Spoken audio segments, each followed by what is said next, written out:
Dulu, sebelum Roy Kiyoshi dikenal seperti sekarang, dia pernah membuka sebuah warung makan kecil di pinggiran kota. Warung itu sederhana, tapi anehnya, sejak pertama kali dibuka, pengunjungnya tak pernah sepi. Padahal, warung-warung lain di sekitarnya sepi pembeli. Makanan di warung Roy sebenarnya biasa saja. Tapi, setiap orang yang makan di sana selalu mengatakan hal yang sama. Ada rasa yang bikin nagih dan bikin merinding.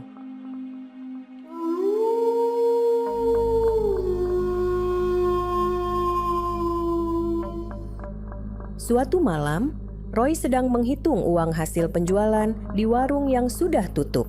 Saat itulah dia mendengar suara ketukan pelan di pintu belakang. Pikirnya mungkin karyawan atau tetangga. Tapi saat dibuka, tak ada siapapun di sana. Hanya hawa dingin yang menyelusup dan bau wangi melati yang samar. Esok harinya, seorang pelanggan tetap yang biasa datang mendadak jatuh sakit setelah makan di warung itu. Tubuhnya menggigil, wajahnya pucat, dan dia terus mengigau, menyebut nama seseorang yang tak dikenal.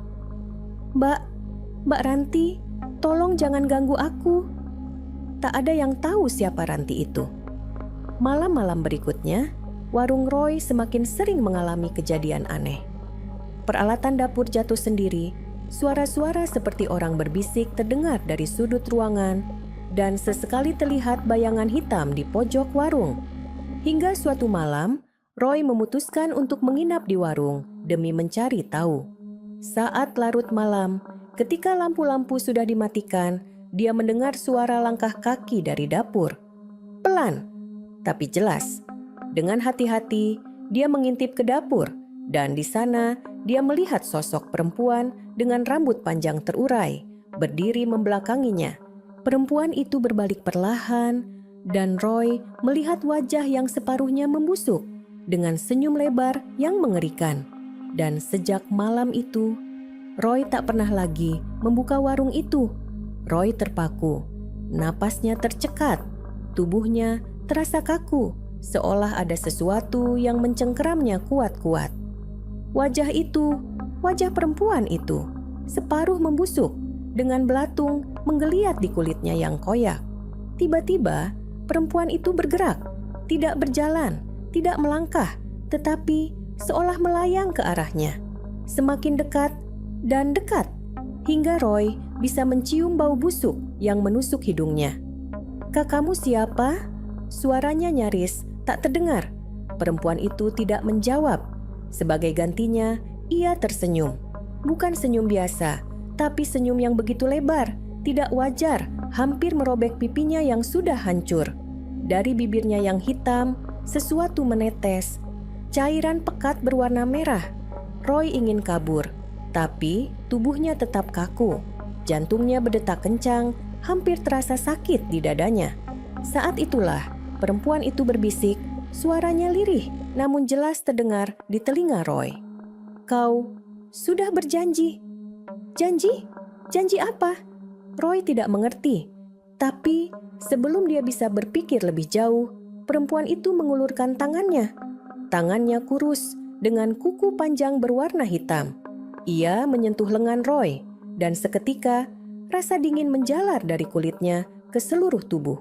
Seperti ada sesuatu yang menyerap panas dari tubuhnya.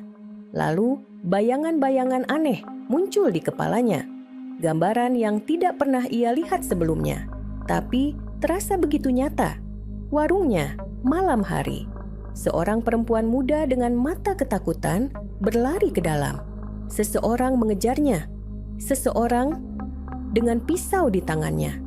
Perempuan itu berteriak, memohon ampun, tapi tidak ada yang menolongnya. Darah mengalir, membasahi lantai. Dan aroma itu, wangi melati bercampur amis darah. Roy terhuyung ke belakang. Dadanya naik turun, kepalanya berdenyut nyeri. Gambaran itu, apa maksudnya? Perempuan itu masih di sana. Wajahnya kini lebih dekat, hampir menyentuh wajah Roy. Ia tertawa, tawa pelan, tapi semakin lama semakin keras, bergema di seluruh ruangan. Dan tiba-tiba lampu warung berkedip-kedip.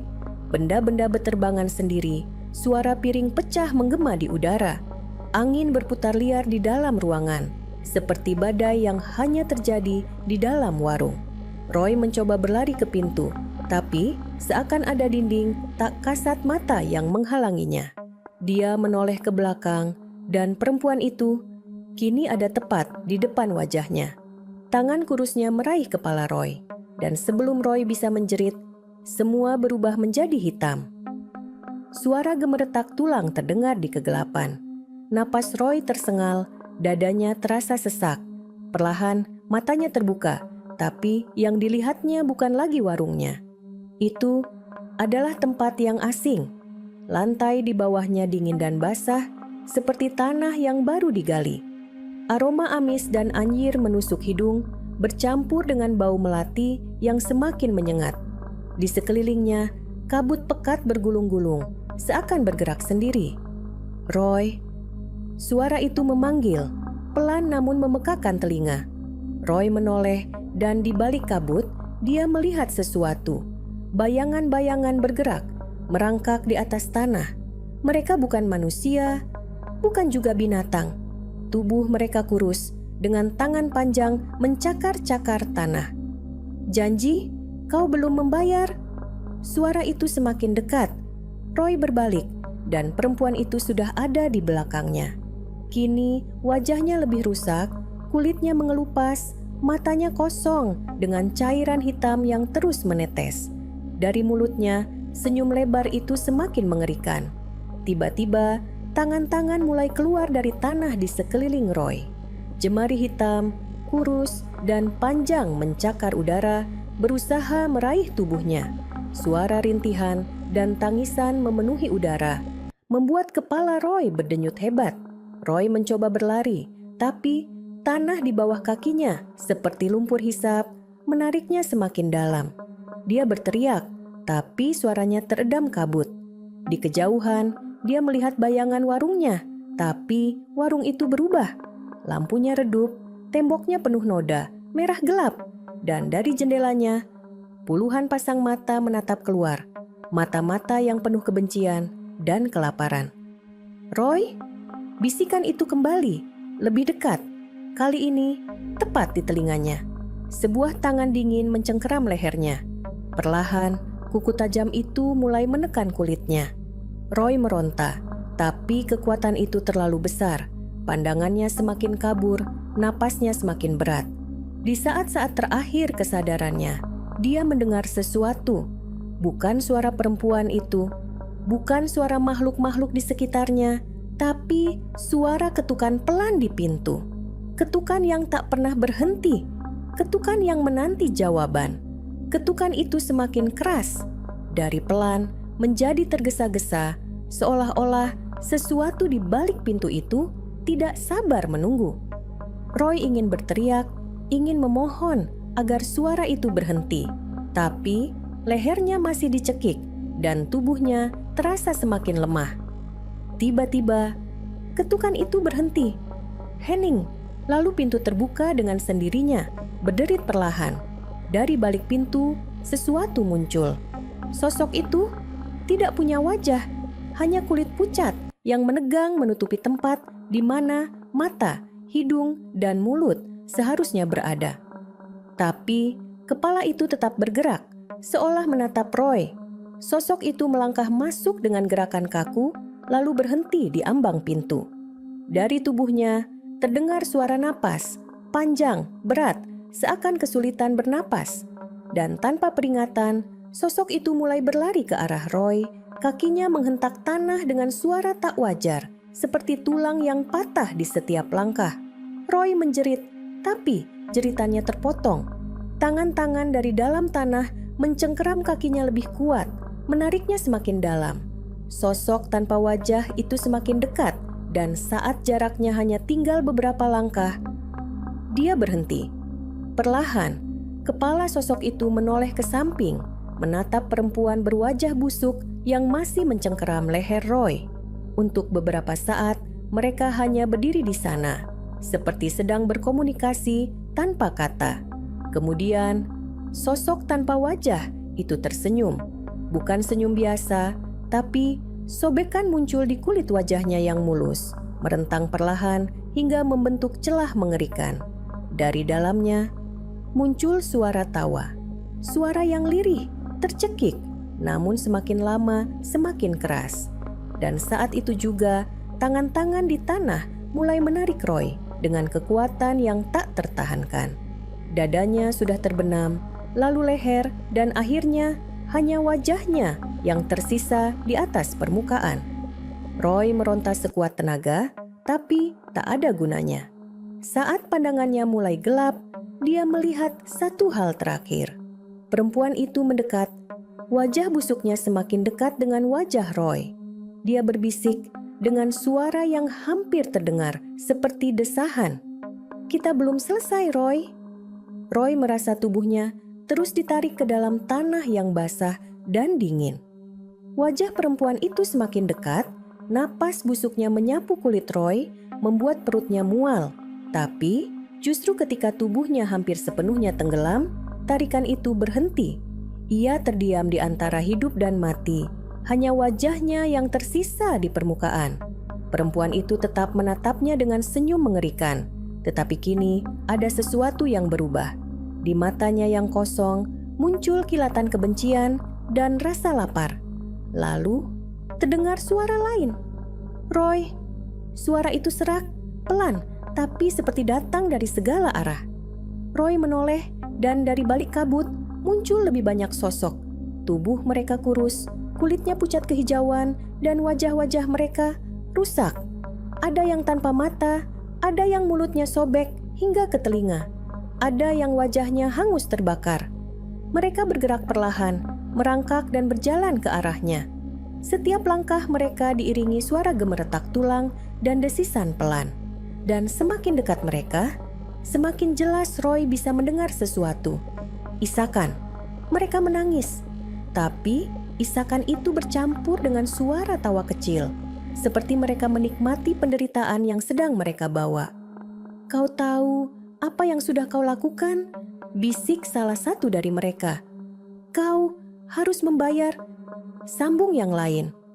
Roy menggeleng panik. Aku tidak tahu apa yang kalian bicarakan," teriaknya. Tapi suaranya terdengar serak dan putus-putus, namun mereka terus mendekat. Tangan-tangan mereka mulai meraih, mencakar tanah di sekeliling wajah Roy. Salah satu dari mereka, sosok yang wajahnya tak lagi berbentuk, membungkuk dan membisikkan sesuatu tepat di telinga Roy. "Kau memberiku makan, Roy. Kau memberiku makanan yang bukan milikmu." Mendengar itu, kepala Roy mulai berputar. Ingatan-ingatan yang terhapus muncul kembali, samar dan menyakitkan. Aroma melati, darah di lantai dapur, suara ketukan yang tak pernah berhenti, dan bayangan seorang perempuan berlari, berteriak minta tolong. Tiba-tiba, Roy merasa ada sesuatu yang menyentuh kakinya di bawah tanah. Bukan tangan, tapi sesuatu yang jauh lebih dingin, jauh lebih licin. Sesuatu yang bergerak dan mulai melilit tubuhnya perlahan.